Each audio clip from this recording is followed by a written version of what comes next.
کبھی کبھار اجتماعات میں کچھ ثانوی باتوں کو ترجیح دی جاتی ہے، لیکن ہمیں یہ سمجھانا ہوگا کہ اصل اجتماع اور اس کا اصل مقصد کلیسیا کو اکٹھا کلیسیا کا کرنا اکٹھا ہے۔ ہونا۔ امیر مقدسین ہیں اور غریب مقدسین ہیں، لیکن دونوں ہی مقدسین ہیں، اور صحیح۔ یہ کلیسیائی تقسیم نہیں ہے۔ یہ نہیں ہو سکتا کہ ہم غریبوں کو ہی خداوند کے بھائی جب میں کہیں۔ مسیح کے بدن کے اعضاء میں سے کسی غریب شخص کی ضرورت پوری کرنے میں مدد کرتا ہوں تو مجھے یہ جان کر کرنا ہے کہ وہ مقدسین میں سے ہے۔ مسیح کے بدن کے میں اعضاء اس ہیں۔ برکت کے پھول کو خداوند کے حضور لے کر جاتا ہوں، لہٰذا میں کسی شخص کی ضرورت پورا کرنے میں اپنا حصہ ڈالتا ہوں اور مجھے ان کے ساتھ تکبر سے پیش نہیں آنا۔ اور آپ جانتے ہیں بھائی ایاد کہ یہ باتیں کس طور پر مقدسین کی نفسیاتی حالت پر اثر انداز ہوتی ہیں، ان کے جذبات کو ٹھیس پہنچتی رہتی ٹھیک ہے۔ ہے۔ بھائی معین بونے اور کاٹنے کے اصول پر بات کرنے کے بعد اس نے 8ویں آیت میں کہا، اور خدا تم پر ہر طرح کا فضل کثرت سے کر سکتا ہے تاکہ تم کو ہمیشہ ہر چیز کافی طور پر ملا کرے اور ہر نیک کام کے لیے تمہارے پاس بہت کچھ موجود رہا کرے۔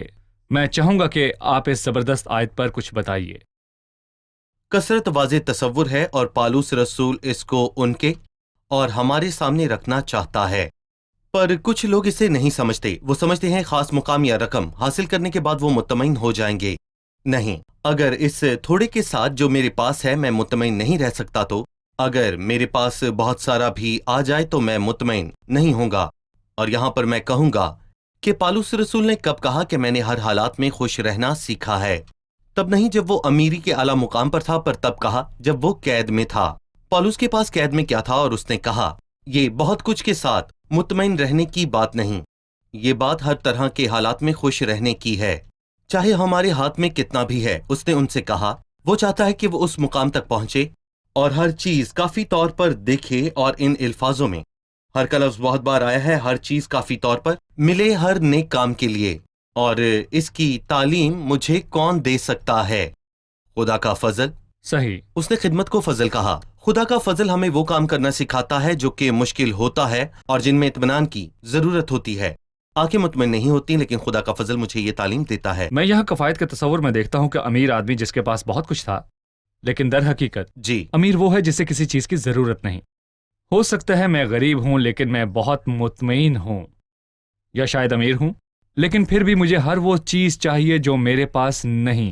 ہو سکتا ہے لاکھوں پر 10 لاکھ چاہیے ہوں، آنکھیں کبھی بھی دیکھنے نہیں سے۔ بھرتی۔ امیر وہ شخص نہیں جس کے پاس سب کچھ ہے، بلکہ وہ جسے کسی چیز کی ضرورت نہیں۔ وہ جو یہ محسوس نہیں کرتا کہ اسے کوئی ضرورت ہے، ہو سکتا ہے اس کے پاس کچھ نہ ہو، پر وہ محسوس کرتا ہے کہ ساری دنیا اس کی ہے۔ وہ مطمئن ہے۔ چھٹے باپ میں اس نے کہا کنگالوں کی مانند ہیں مگر بتیروں کو مطلب دولت غریب مند کر ہوتے دیتے ہوئے ہیں۔ ہم بہتوں کی دولت کا باعث ہیں۔ بالکل صحیح۔ میں نے ایک بار دنیا کے مشہور اور امیر آدمی کے بارے میں پڑھا، جب کسی نے اس سے پوچھا کہ دولت کی اس بلندی پر پہنچنے کے بعد آپ کیا چاہتے ہیں؟ اس نے کہا یہ دگنی ہو جائے۔ اس کے پاس کثرت کی زندگی نہ تھی جو انسانوں کے پاس نہیں ہوتی۔ جی صحیح۔ بھائی معین، میں آپ سے 12ویں آیت سے متعلق سوال کرنا چاہتا ہوں، کیونکہ اس خدمت کے انجام دینے سے نہ صرف مقدسوں کی احتیاجیں رفع ہوتی ہیں بلکہ بہت لوگوں کی طرف سے خدا کی بڑی شکر گزاری ہوتی ہے۔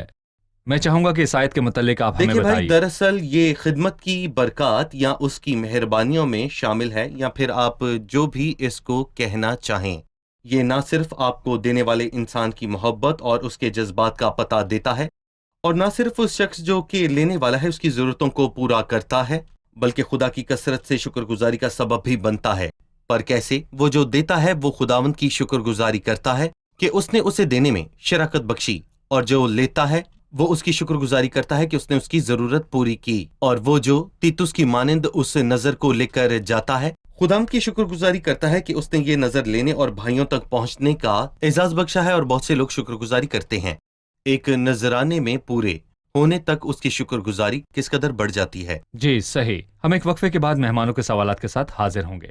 ناظرین، ایک چھوٹے سے وقفے کے بعد حاضر ہوں گے۔ اس دوران اگر آپ کا کسی بھی قسم کا کوئی سوال ہو اس پروگرام سے متعلق تو ہمیں ضرور لکھ بھیجیے، ہم جواب ضرور دیں گے۔ ملتے ہیں وقفے کے بعد۔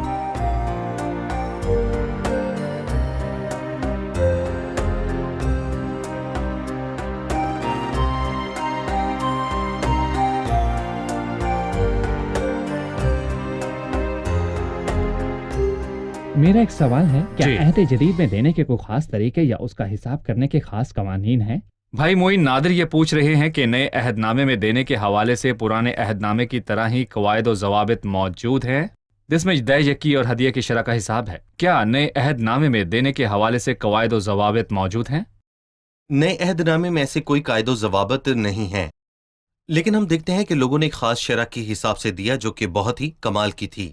لیکن اس کا یہ مطلب نہیں کہ ہم کہیں کہ دے یکی دینا ہی غلط ہے۔ یہ غلط نہیں، لیکن میں کہوں گا کہ ہمیں پرانے عہد نامے کی متعلقہ حد تک جانا چاہیے۔ آئے ہم نئے عہد نامے میں 2 مثالوں کو دیکھتے ہیں۔ جب زکئی خداوند سے ملا تو اس نے کہا میں دوں گا، کتنا؟ 10%؟ نہیں، اپنی دولت کا آدھا میں غریبوں کو دیتا ہوں۔ وہ عورت جس نے 2 دمڑیاں دی، خداوند نے اس کے متعلق کہا کہ اس نے جی صحیح۔ 100% دیا۔ لیکن پرانے عہد نامے کی ایک اچھی بات بتانا چاہوں گا، پرانے عہد نامے میں دے یکی پابندی تھی۔ ویسے وہ ایک دے یکی نہ تھی بلکہ انسانوں کے سارے مال کا 10واں حصہ تھا۔ اگر آپ ٹھیک سے مطالعہ کریں تو یہ 30% بنتا ہے۔ لیکن خروج کے 25ویں باب میں جب لوگوں نے موسیٰ سے خیمے کی تعمیر کے لیے حصہ ڈالنے کو کہا تو اس نے 10 یا 20% دینے کے لیے نہیں کہا، بلکہ اس نے ان پر چھوڑ دیا۔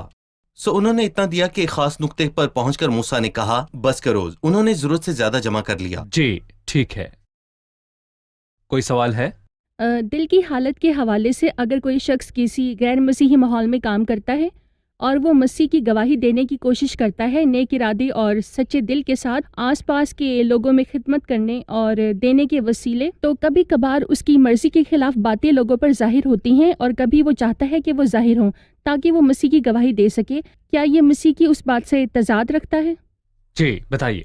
میرا خیال ہے کہ جب خداوند نے کہا کہ خبردار اپنے راست بازی کے کام آدمیوں کے سامنے دکھانے کے لیے نہ کرو، تو وہ شیخی مارنے کے حوالے سے بات کر رہا تھا جو مذہبی یہودیوں میں باکثرت پھیل چکا تھا۔ جو فریسی تھے وہ لوگوں کے سامنے دیا کرتے تھے، وہ چاہتے تھے کہ لوگ انہیں دیتے ہوئے دیکھیں، لیکن اگر ایک شخص اس لیے دے رہا ہے کہ وہ مسیح کی گواہی سے ظاہر کرے تو میرا خیال ہے اس کی رفاقت خداوند کے ساتھ ہے۔ خداوند کے ایک خادم نے ایک بار ہمیں ایک بہت امیر تاجر کے متعلق بتایا جو ہر عید پر اپنے گاؤں اور اس جگہ جایا کرتا تھا جہاں وہ بڑا ہوا تھا اور اپنے ساتھ ہزاروں روپے لے جاتا تھا اور گلی میں کھڑا ہو کر اس پیسے کو پھینکتا تھا، اور جو پہلے بھاگ کر آتا وہ پیسہ لے جاتا۔ کیا یہ مسیحی طور پر دینا ہے؟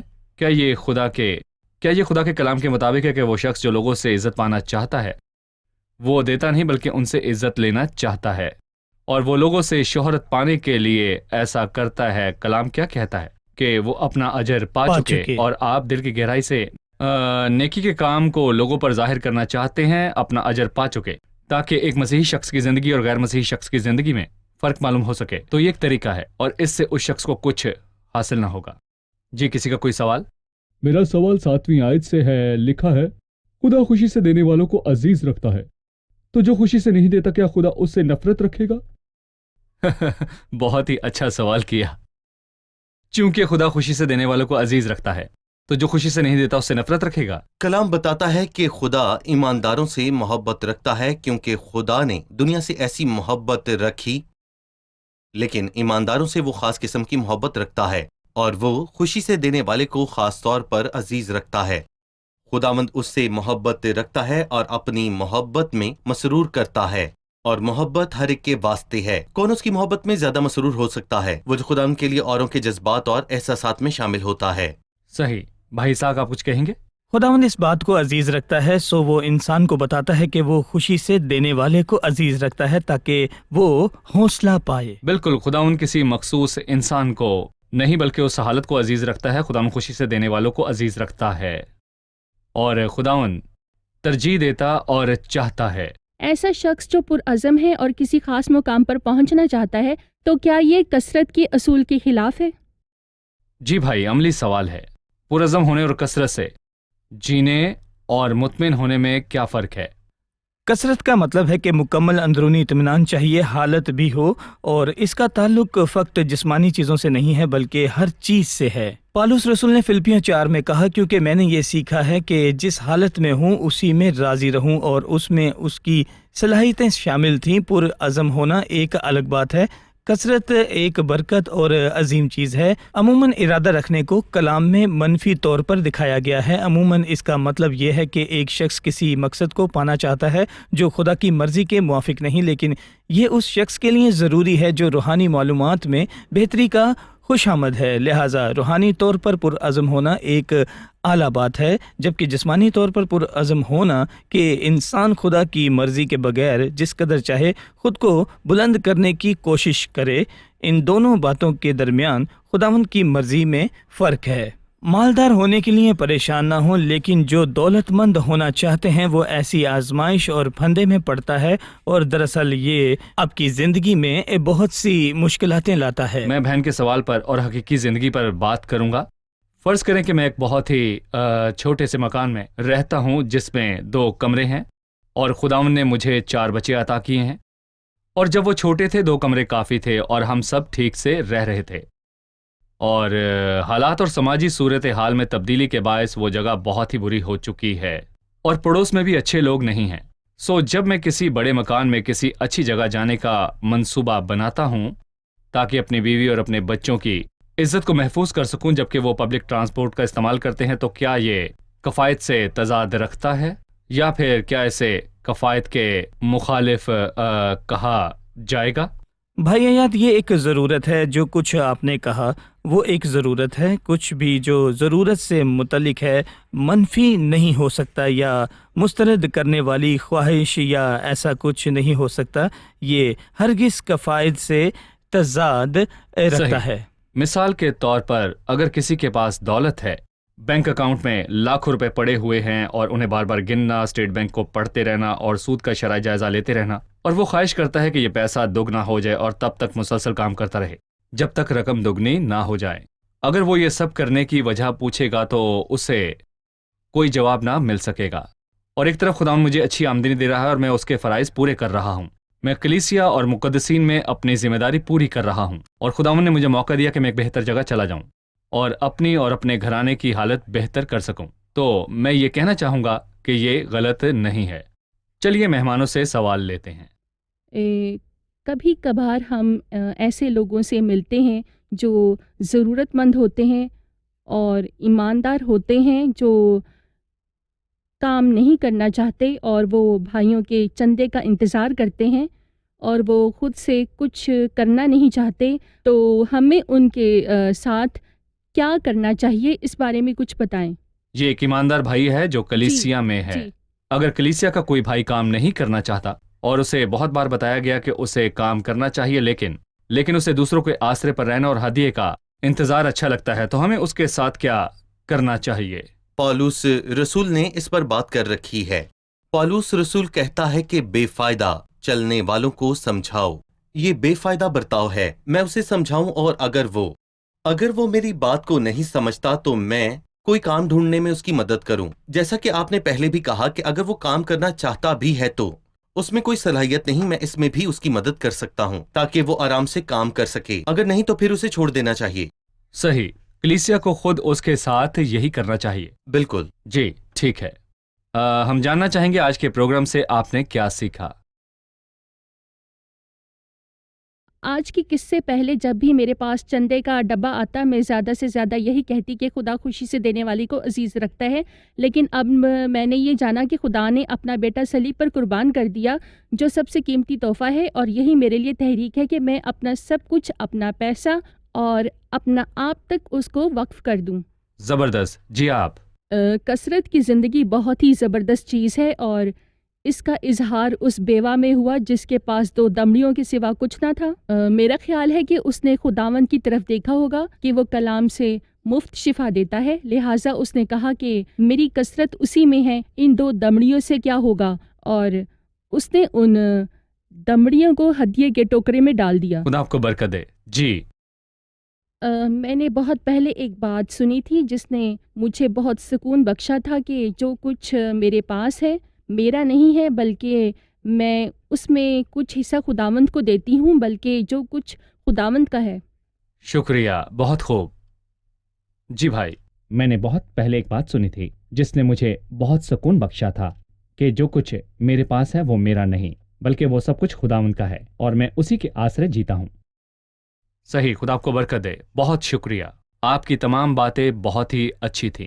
خادمین کا بھی شکریہ۔ شکریہ اگلے بھائی۔ پروگرام میں آپ سے پھر ملاقات ہوگی۔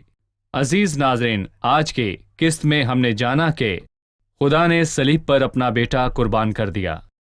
اور یہی دینے کے لیے ہمارا واحد محرک ہے.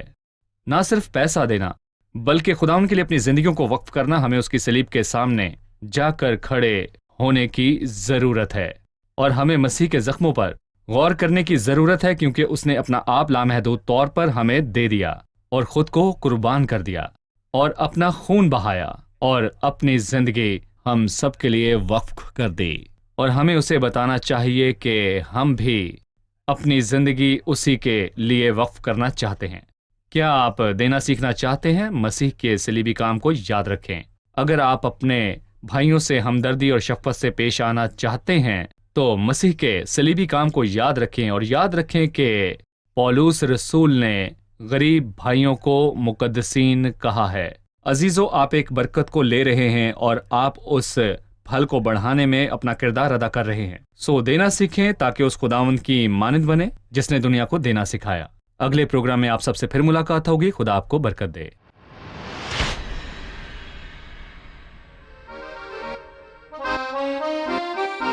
لولا النعمة ما كنت أشوفك ولا كان ليا مكان في سماك. أنا مديون لك ربي بعمري يلي فادتني بسفك دماك. لولا النعمة ما كنت أشوفك ولا كان ليا مكان في سماك. أنا مديون لك ربي بعمري يلي فادتني بسفك دماك. منساش أصلي كنت أنا عاصي طول أيامي وكل معاصي. ضربة طرية في كل كياني من رجليا لهامة راسي. لولا النعمة ما كنت أشوفك ولا كان ليا مكان في سماك. أنا مديون لك ربي بعمري يلي فادتني بسفك دماك. يا ما حاولت وكنت بحاول أجد الراحة ما كنتش طايل. عشت في وهم سنين خدعتني شهوة عيني في عالم زايل. لولا النعمة ما كنت أشوفك ولا كان ليا مكان في سماك. أنا مديون لك ربي بعمري يلي فادتني بسفك دماك. نعمة غنية اتجهت ليا فكت نفسي من العبودية. لما ناداني يسوع ودعاني حالا قلبي تغير فيا. لولا النعمة ما كنت أشوفك ولا كان ليا مكان في سماك. أنا مديون لك ربي بعمري يلي فادتني بسفك دماك. نعمة تكفي طول الرحلة من بدايتها لحد لقاك. ماشية معايا كل عناية حد ما تيجي تاخدني سماك. لولا النعمة ما كنت أشوفك ولا كان ليا مكان في سماك. أنا مديون لك ربي بعمري يلي فادتني بسفك دماك.